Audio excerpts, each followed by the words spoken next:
안녕하세요. 비상대책위원회 시작하겠습니다.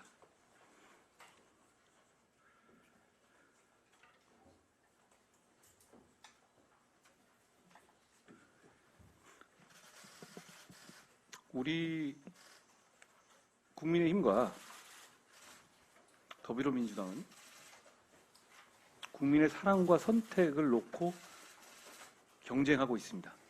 결국은 그 경쟁, 그러니까 민주당 계열의 정당들을 다 포함해서 우리 지금 현재 유일한 보수 정당 우파 정당은 지금 이 국면에서 저희뿐이니까요. 우리와 그분들과의 어떤 경쟁이 이번 총선의 본질이겠죠. 저는 이걸 말씀드리고 싶습니다. 저는 임종석 전 실장을 편들고 싶은 생각은 없는데요. 저는 그분도 청산되어야 한다고 생각합니다만, 다만 이재명 대표는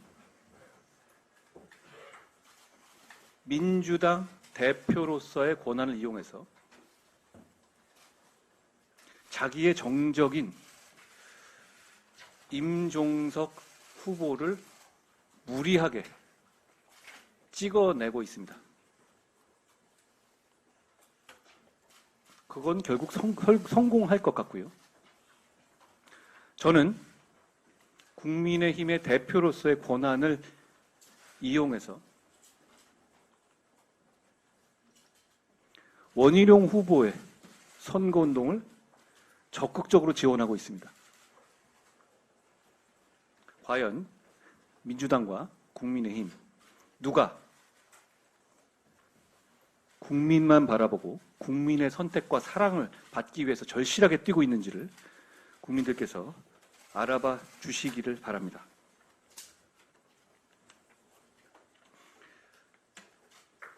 MBC에서 일기예보를 통해서 민주당의 선거운동성 방송을 했습니다. 저는 설마 했다가 보고 놀랬거든요. 못 보신 분들 한번 봐주시면 좋겠습니다. 제가 무리한 얘기를 하는 것인지를요. 저는 이렇게 말씀드리고 싶습니다. 그 MBC 일기예보에 사람 키보다도 큰 파란색 1 대신에 같은 크기의 빨간색 2로 바꿔놓고 생각해 봐 주십시오. 미세먼지 핑계로 1 넣었다고 하던데요. 2를 넣을 핑계도 많이 있을 거예요. 찾으면. 예를 들어서 어제보다 2도가 올랐다. 이런 정도면 넣을 수 있는 거 아니에요? 그러면 노골적인 국민의힘의 선거운동 지원으로 보이지 않겠습니까? 데스킹 기능이라는 것도 있는 건데 저걸 생각 안 하고 했다는 게 말이 되는 소리인가요? 아무리 그간 극도로 민주당 편향된 방송을 해온 MBC이지만 이건 선을 넘은 거라고 생각합니다. 국민들께서 한번 보시고 판단해 주시기를 바랍니다.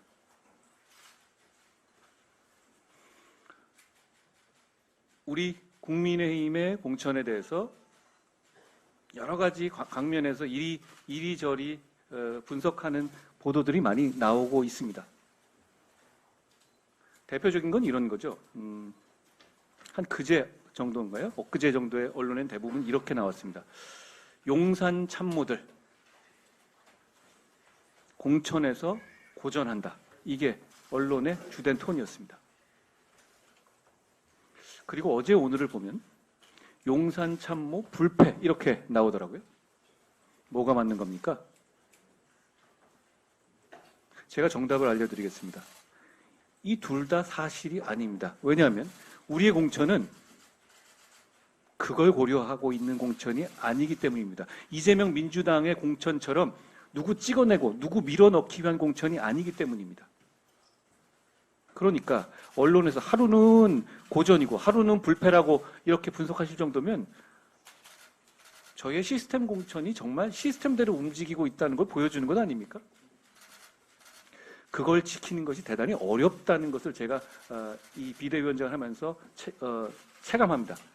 그렇기 때문에 더더욱 끝까지 우리의 시스템 공천이 정상적으로 작동될 수 있도록 최선을 다할 겁니다. 그리고 시스템 공천을 하다 보면 현역이라든가 현역에 대해서 어떤 감점이 들어가고 신인에 대해서 많은 가점이 들어감에도 불구하고 신인들 입장에서는 어렵다 이런 생각을 가지실 수 있을 것 같아요. 저희도 어떤 결론을 나올지는 미리 내놓고 한 게 아니니까요. 그거를 저희가 몇 군데 이 국민 추천제 그리고 이 곧 있을 이 비례 이런 문제에 대해서 상당 부분 보완할 겁니다. 왜냐하면 우리는 이재명 대표의 민주당과 달리 국민들께 아무리 욕먹더라도 그냥 숙청하듯이 쳐내고 내 사람 아무나 밀어넣자. 그래도 국민들은 1, 2주 지나시면 다 잊어버리고 다 지지층 위주로 결집할 거다. 이런 저질 계산보다 정말 이 공천 자체가 수십 년간 공천 중에서 가장 공정하고 가장 사심 없이 이루어진 거다라는 평가 자체를 받고 싶어요. 그리고 그런 평가를 받는 것이 우리가 4월에 국민들로부터 사랑받고 선택받는데 큰 하나의 그 명분이 되기를 바랍니다. 저희가 그런 점에서 최선을 다할 거라고 말씀드립니다. 저희는 경선 여론조사의 내역과 과정을 다 공개하고 있잖아요. 사실 저도 좀 겁나서 이 장도영 사무총장께 물었거든요. 진짜 이래도 되냐? 정말 이거 자신 있냐? 예를 들어서 이게 착오라도 나올 수 있는 거 아니냐 그랬는데 딱 저렇게 웃으시더라고요. 저는 그래서 걱정을 했는데 역시 우리 사회가 투명함이 어떤 음험함을 이기는 면이 있다고 봤습니다. 그런 면에서 이 시스템 그 경선 여조 결과에 대해서 공개한 것은 잘한 결정이었다고 생각하고요. 국민들께도 소심하게 자랑하고 싶습니다. 그리고 그 차이가 지금 민주당에서는 여론조사를 의도를 가지고 끼워 넣었다. 나는 속았다라는 식으로 정필모 위원장이 사퇴를 했잖아요. 아마 그분 겁나서 사퇴한 걸 거예요. 이거는 가만히 두면 나중에 분명히 형사 책임 문제가 될 것 같으니 여기서 확실히 나는 몰랐다는 알리바이를 만들어 두기 위한 거죠. 선거 여조하고 공천에서 알리바이를 공천위원장이 선관위원장이 알리바이를 만들어야 될 정도의 상황이 됐다? 이건 정상적인 공천이 아닙니다. 누가 이걸 신뢰하겠어요? 남의 당 문제라고 왜 얘기하냐 이렇게 얘기하는데요. 그 당은 정말 많은 액수의 세금으로 보조금을 제일 많이 받아가는 당이고 제1당으로 자기 마음대로 입법 독재를 하는 당입니다. 당연히 그 당에서 이런 범죄적 수준의 여론 조작에 의심되는 상황이 드러나면 우리 모두 비판하고 바로 잡아야 합니다. 제가 이런 말을 여기서 하는 이유는요. 지금의 민주당의 상황을 감안하면 지금의 민주당은 이걸 그냥 넘어갈 거기 때문이에요. 그런데 이걸 넘어가면 민주주의가 아니라고 생각합니다. 자, 우리는 그런 과정에서 사실 저희가 여론조사 쪽에서 자료를 받으면 그 자리에서 같이 개봉하잖아요. 후보들과 함께. 그러다 보니까 사실 저도 그 결과를 언론 보도를 보고 알게 되는 상황입니다. 근데 저는 그게 건강한 방식이라고 생각해요. 그리고 거기서 보시고 후보님들이 하나하나에도 서명을 하고 승복하시는 구조잖아요. 적어도 우리는 그 절차에 대해서 승복하지 않을 분은 없을 겁니다. 이렇게 하는데 어떻게 승복하지 않아요? 그렇지만 정말 훌륭한 분들이 경선을 통해서 후보가 되지 못하는 결정을 받고 계십니다. 정말 훌륭한 분들이 그렇게 되고 계시거든요. 여기는 정광재 대변인도 마찬가지고요. 저는 조수진 의원을 비롯한 우리의 그 훌륭한 자산들이 즉각 승복과 화합을 이 입장을 내주신 것에 대단히 감사드립니다. 그리고 그게 정말 쉽지 않다는 것을 제가 정치 몇 달 안 해봤지만 알겠어요. 그렇기 때문에 더 귀한 것이고 그 힘을 가지고 국민들을 위해서 반드시 함께 승리하겠다는 말씀을 드립니다.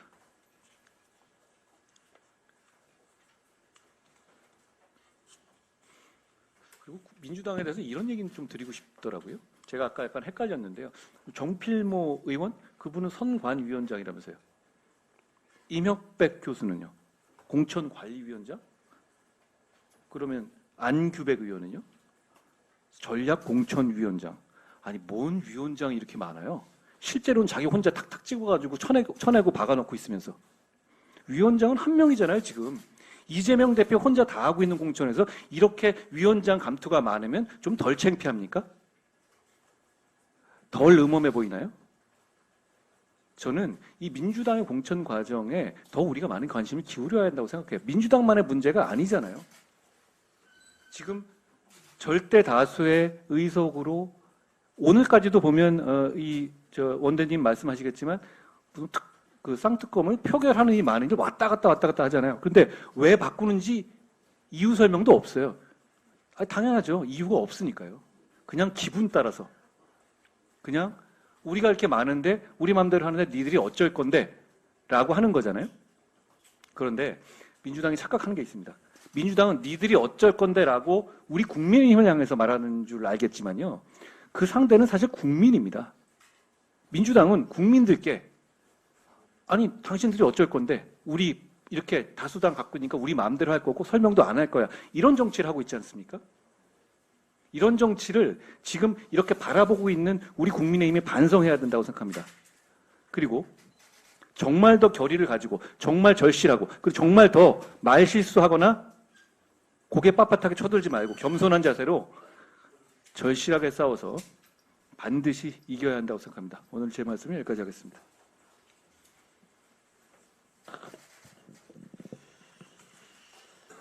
사실상 오늘 선거 전에 마지막으로 이제 본회의를 하는 날입니다. 오늘 이 시간까지 선거구 획정이 되지 않고 혼란을 주고 있는 데에서 국민 여러분께 대단히 죄송하다는 말씀부터 우선 드립니다. 선거구 협상에 임하고 있는 민주당 태도에 대해서 말씀을 좀 드리겠습니다. 우리 당은 선거구 획정과 관련된 협상에 임하면서 일관되게 처음부터 지금 이 시간까지 같은 협상안을 제시하고 있습니다. 첫째, 거대 선거구 탄생으로 인한 지역 대표성 문제, 지역민들의 불편 해소를 위해 강원도, 경기 북부 등 4개 특례 지역을 지정하자고 일관되게 주장하고 있습니다. 이미 이 안은 정개특위에서 여야 간에 합의가 된 내용입니다. 새로운 주장이 아닙니다. 아울러 이 특례 지역을 지정하면서 인구 감소에 따라서 전라북도가 수도권 외에 유일하게 광역자치단체 중에 의석수가 줄어드는 지역이 되어버렸습니다. 인구 감소로 인해서 선거관리위원회 그 획정위원회에서 불가피하게 그렇게 판단을 한 것 같습니다. 그래서 전북 도민들이 받을 상실감을 감안해서 특례구역 4개를 지정하면서 비례의석 한 석을 줄여서라도 전북을 배려를 하자. 이게 일관되게 선거법 협상을 시작할 때부터 지금까지 일관된 우리는 협상 아닙니다. 누가 봐도 전라북도의 비례의석 한 석을 줄여서 한 석을 늘려주는 것은 민주당 의원 수를 한 명 늘려주는 겁니다. 그렇지 않습니까? 그런데 민주당은 여기에 더해서 쭉 이제 선거관리위원회 획정안을 하자고 주장을 해 왔습니다. 그런데 그저께 민주당 의원총회에서 의원들이 아마 반발이 있었던 것 같아요.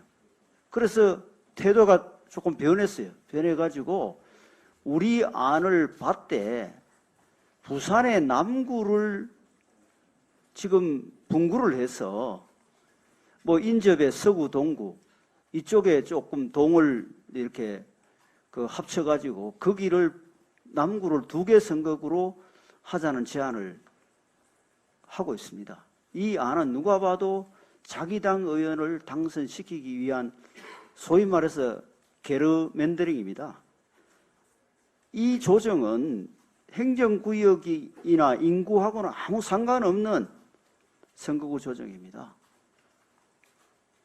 우리가 이 안을 받을 수 없다고 하니 다시 또 선관위 획정안으로 돌아가자고 주장하고 있습니다. 상대가 한 걸음 양보하면 나도 한 걸음 양보해서 손을 잡는 것이 협상입니다. 지금까지 민주당의 태도는 한 걸음 양보하니 2-3걸음 양보하라고 억지를 부리고 있는 겁니다. 선거 때마다 민주당을 전폭적으로 지지해주고 있는 전라북도, 전북 도민들을 왜 외면하는지 저는 이해할 수 없습니다. 공룡선거구 방치로 불편을 겪을 강원 도민과 경기 북부 주민들을 왜 무시하는지도 저는 이해가 되지 않습니다. 선거 유불리만 생각하는 건시안적 태도가 개탄스러울 뿐입니다. 억지도 한두 번이고 욕심도 과하면 탈이 납니다. 민주당을 향하고 있는 국민의 눈을 조금이라도 두려워하시기 바랍니다.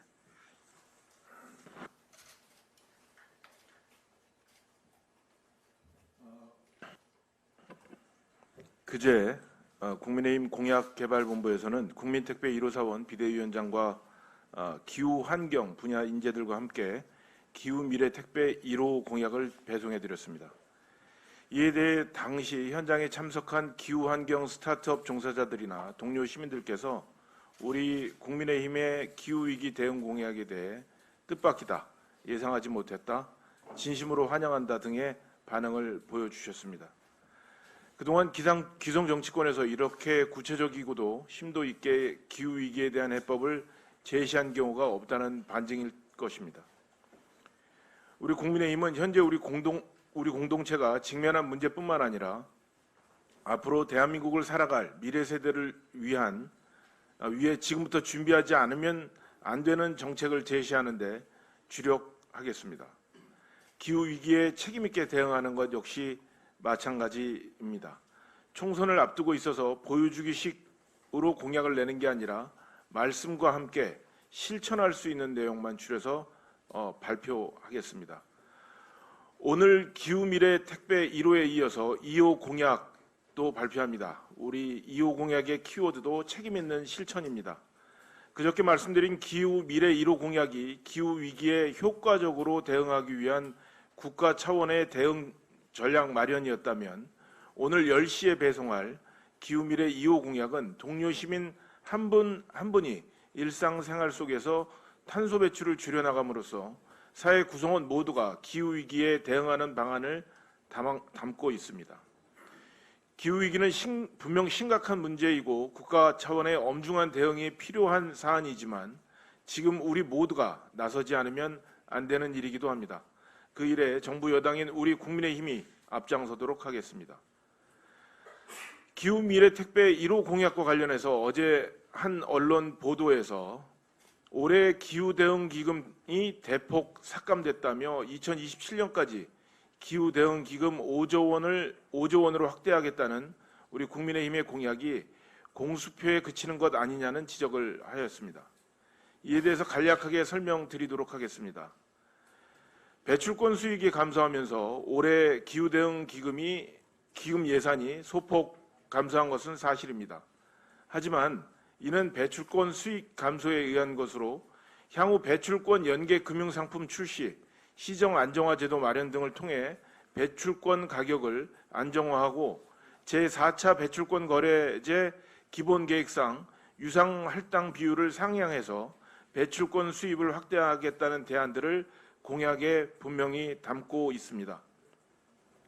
또한 기금 재원이 되는 교통, 에너지, 환경세 전입 비율을 조정하고 기타 회계 및 기금 전입 규모를 확대하는 등의 기후 대응 기금 확충 로드맵을 마련하겠다고 발표를 했으며 기존 사업 위주 간행에서 과감하게 탈피해서 온실가스 감축에 효과적인 사업을 중점 지원하도록 방향을 전면 재조정해서 기금의 효율성을 높여 나가겠다는 말씀을 분명히 드렸습니다. 이런 노력이 이루어진다면 27년까지 5조 원 기금 확충은 충분히 실현 가능한 목표임을 말씀드립니다. 마지막으로 민주당에게 묻고 싶은 게 하나 있습니다. 400에서 500은 2000입니까? 아니면 400에서 500은 400에서 500이고 2000은 2000입니까? 지난 2월 6일 정부가 의대 증원 계획을 발표할 때만 하더라도 민주당은 원내 대변인, 원내 대표 모두 나서서 국민 요구를 반영해 방안을 확정해 준 것에 대해 다행이라고 생각한다. 환영한다. 그리고 민주당 소속의 광주 전남 단체장들은 정부 정책에 적극적인 동의를 표한 바도 있습니다. 그런데 민주당이 전공의 사직서 제출이 본격화된 이후로 돌연 입장을 바꾸고 있습니다. 민주당의 이재명 대표는 정치쇼, 총선용 정략이라고 말하면서 적절한 의대 증원 규모는 400에서 500명 선이라고 밝히고 있습니다. 답해 주십시오. 400에서 500입니까? 2000입니까? 국민들이 궁금해하십니다. 고맙습니다. 김혜주 의원님. 저는 이틀 전 아이를 양육하는 예술인들과 함께 국회에서 예술인 자녀 돌봄 지원 사업 진단 및 발전 방안 모색을 위한 토론회를 개최했습니다. 이 토론회는 열악한 창작 환경에서도 예술인으로서 그리고 아이를 양육하는 부모로서 최선을 다하고 있는 많은 예술인들이 참석하셨는데요. 예술인 자녀 돌봄 지원 사업은 문화체육관광부의 예산으로 한국예술인복지재단이 수행하는 사업입니다. 대학로와 현재 마포에 두 곳으로 예술인 자녀 돌봄 센터가 주말에 공연을 하시거나 또 지역 전시 등에 참여하시는 그 예술인들에게 돌봄 공백이 발생하지 않도록 평일에 더해서 주말과 저녁에 돌봄을 제공하는 그런 센터가 두 곳이 있습니다. 그래서 굉장히 그분들에게 든든한 버팀목이 되어주고 있었습니다. 근데 올해 예산을 편성하는 과정에서 예술인도 기존 보육시설을 신청할 수 있다는 이유로 사업이 중단될 뻔 위기가 있었습니다. 하지만 제가 국정감사를 통해서도 이 중요성을 말씀드렸고 예산국회에서도 말씀드렸고 지난 최고위원으로 활동해야 할 때도 당에 또 관심을 부탁드려서 다행히 저와 또 국민의힘과 또 우리 동료 예술인들의 노력으로 삭감된 예산이 복원은 되어서 매우 다행으로 다시 운영할 수 있게 되었습니다. 토론회에서 나온 예술인들의 목소리는 아주 절실함이 가득했습니다. 새 아이의 엄마이자 경력 단절을 겪은 연극인께서는 예산 삭감의 불안함 속에서 아이를 키우는 것이 아니라 행복하게 아이를 키울 수 있도록 국가가 도와줄 것을 간곡히 부탁하셨습니다. 또 국공립 어린이집에 입소를 시키고자 했으나 계속 후순위로 밀려서 못하고 계셨다가 그래서 예술가로서 이제 꿈을 포기해야 하는구나라고 생각하셨던 시각예술 작가분은 불규칙한 일터와 업무 시간에도 불구하고 돌봄센터로 인해서 더 큰 꿈에 도전하실 수 있게 되었다면서 이제 돌봄의 불안이 아이에게 전달되지 않도록 정치가 빈틈을 꼭 메워주십사 말씀을 주셨습니다. 또 돌봄센터 운영이 종료된다는 문자를 받고서 앞으로 더 이상 연극을 하지 못하겠구나라고 자포자기했지만 센터가 다시 운영되어서 계속 창작 활동을 이어갈 수 있었다는 연극인 부부의 발언도 있었습니다.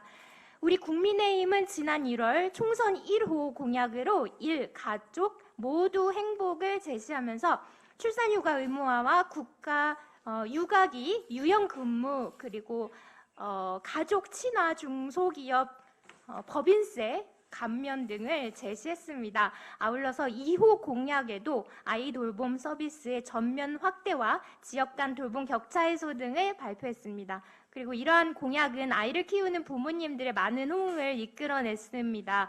하지만 이틀 전 있었던 토론회에서도 볼 수 있었듯이 아직도 우리에게는 많은 과제가 남아 있습니다.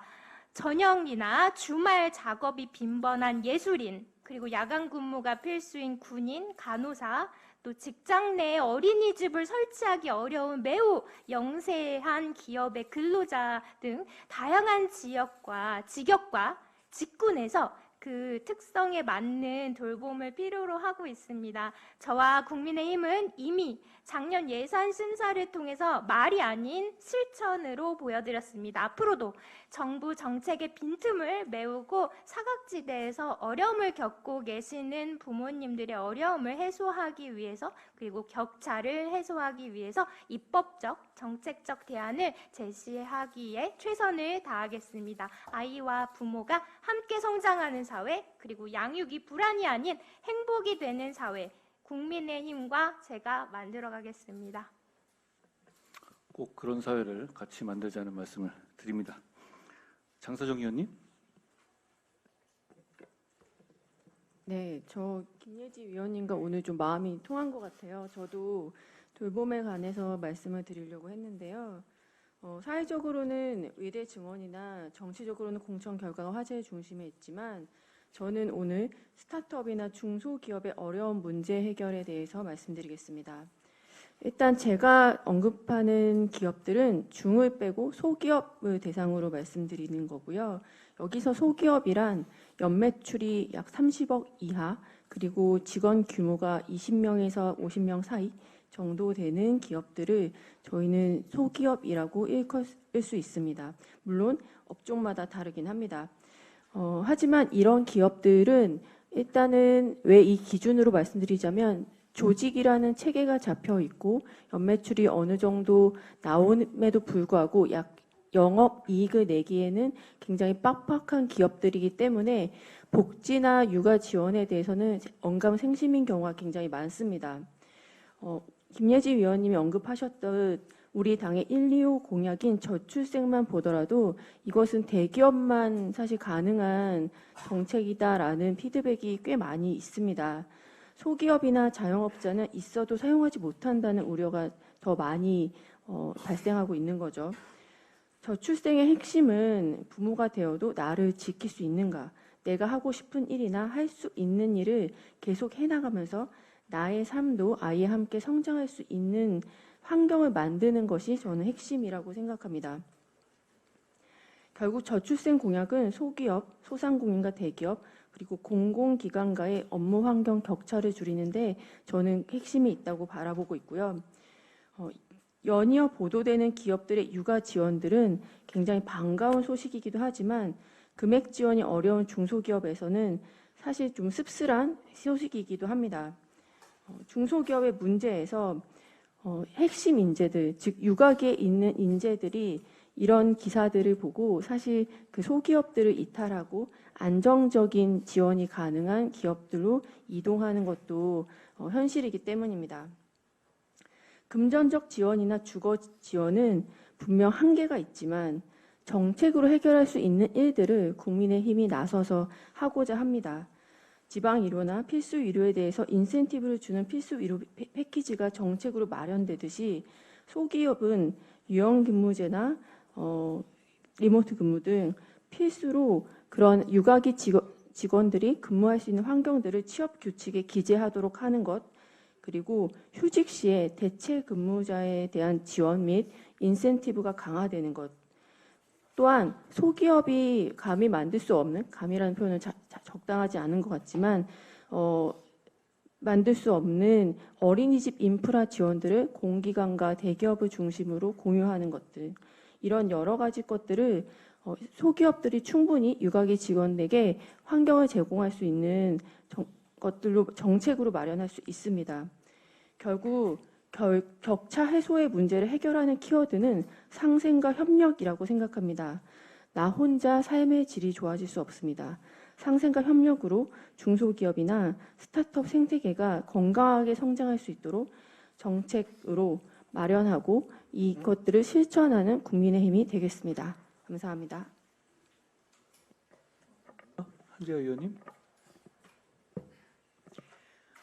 오늘은 그간 여러 차례 일관되게 말씀드린 거에 대해 더 새롭게 말씀드릴 게 별로 없습니다.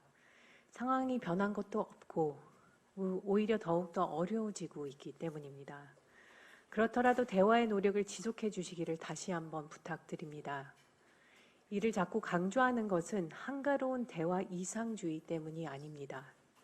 이 문제의 성격상 같은 테이블에 앉아 얼굴 맞대고 대화의 시도라도 하는 것이 현실적이고 또 유일한 해법이기 때문입니다.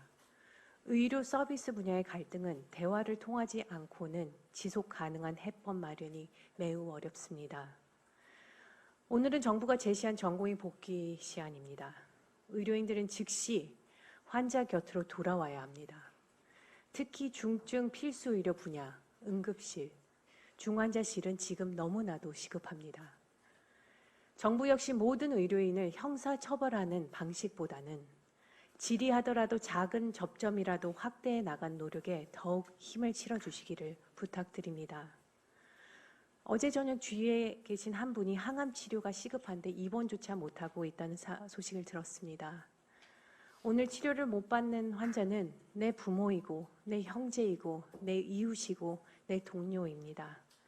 불특정 다수가 아니고 기다릴 수 있는 분들이 아닙니다. 그 어떠한 신념도 정책도 이분들의 희생 위에서 얻어질 수는 없습니다. 우리 모두 그 분들을 생각해야 합니다. 감사합니다. 고맙습니다. 박원식 의원님. 네, 의원 박원식입니다. 최근 저희 정부 여당의 지지율 상승은 민생 문제를 해결하려는 정책과 당의 공약이 큰 기여를 했다고 생각합니다. 좋은 정책은 홍보를 해야 빛을 발할 수 있겠죠. 제가 이번에 말씀드린 주제는 양육비 선지급제에 대해서 말씀드리려고 합니다. 양육비 선지급제는 부모가 갈라선 뒤 양육비를 주지 않아 생기는 문제를 해결하고자 국가가 시행령을 개정해 먼저 양육비를 대준 뒤에 나중에 비양육 부모에게 받아내는 제도입니다. 이를 통해 양육비 집행 판결에 길게는 1년 넘게 걸리는 그 기간 동안 자라나는 어린이에게 피해가 가지 않도록 할 수 있습니다. 네, 운동권 청산론을 비판하시는 분들이 있습니다. 맞습니다. 문재인 정부의 적폐 청산론이 실패했듯 특정 정치 세력 청산만으로는 동료 시민의 삶을 나아지게 할 수 없습니다. 오직 더 좋은 정책만이 동료 시민의 삶을 나아지게 할 수 있습니다. 윤석열 정부와 국민의힘은 운동권이 나간 빈 자리에 민생 정책을 채우겠습니다. 감사합니다. 맞습니다. 유도현 의원님. 혹시 가족 돌봄 청년에 대해 들어보셨는지요? 가족 돌봄 청년은 질병이나 장애, 정신건강 등의 문제를 가지고 있는 가족을 직접 부양하는 상황에 놓인 청소년이나 청년을 지칭하는데요. 아직 많이 알려지지 않았지만 우리 사회는 이러한 청년 외에도 가족 돌봄 책임을 오롯이 혼자 감당하고 있는 아동들도 많이 있습니다. 실제 우리나라 가족 돌봄 아동 청소년은 11세에서 18세 인구의 5%에서 8%인 18만 4천여 명에서 29만 5천여 명으로 추산되고 있습니다. 더욱 심각한 것은 정부 실태 조사에서 초등학생 이하 아동이 제외되고 있다 보니 가족 돌봄 아동의 규모 파악은 물론 지원에 있어서도 사각지대가 발생할 우려가 큽니다. 실제로 가족 돌봄 아동은 어린 나이에 돌봄을 하면서 간병에 대한 정보도 부족할 뿐 아니라 집안일과 간병의 이중 부담, 그리고 생계비와 병원비 등 경제적 부담 등으로 자신의 미래를 생각할 수 없는 어려움에 처해 있습니다. 우리나라는 영케어러와 관련한 국제 비교 연구에서 전체 7단계 중 가장 낮은 단계인 무반응 국가로 분류되며 사회적으로 문제가 되었는데요. 여전히 해당 연령의 아동이 겪고 있을 어려움과 발굴, 그리고 지원의 한계점, 방안 등을 도출하지 못하고 있습니다. 우리 국민의힘은 모든 연령의 아동을 지원 대상으로 확대하고 정확한 현황 파악과 함께 적절한 지원이 이루어질 수 있도록 가족 돌봄 아동 청소년을 지원하는 법안이 마련될 수 있도록 적극적으로 나서겠습니다. 이상입니다. 그 가족 돌봄 청년이라는 것이 소위 말하면 영케어로 말씀하시는 거죠. 그러면 그게 지금 현재는 어떤 지원 같은 게 어느 정도로 지원되고 있죠? 아직 조사가 제대로 이루어지고 있지 않아서 사실. 그러니까 네. 그게 이렇게 그런 어떤 일을 하고 있다라는 이유만으로 이렇게 지원이 되는 그런 체제는 저도 법은 못 본 것 같은데 그 법이 아직까지 우리나라에는 없죠. 네. 저희가 정책위원장님 이거는 좀 잘 챙겨봐 주시면 그런 부분들이 실제로 보니까 저도 그 말씀하셔가지고 저번에 말씀하셔서 찾아보니까 생각보다 전체 그 연령대에 계시는 분들의 중에서의 퍼센테지가 굉장히 높더라고요. 알겠습니다. 저희가 이 부분도 저희가 이번 선거를 앞두고 잘 챙겨보도록 하겠습니다. 고생 많으셨습니다. 오늘은 공개는 여기까지 할까요? 고생 많으셨어요. 감독님 고생 많으셨습니다.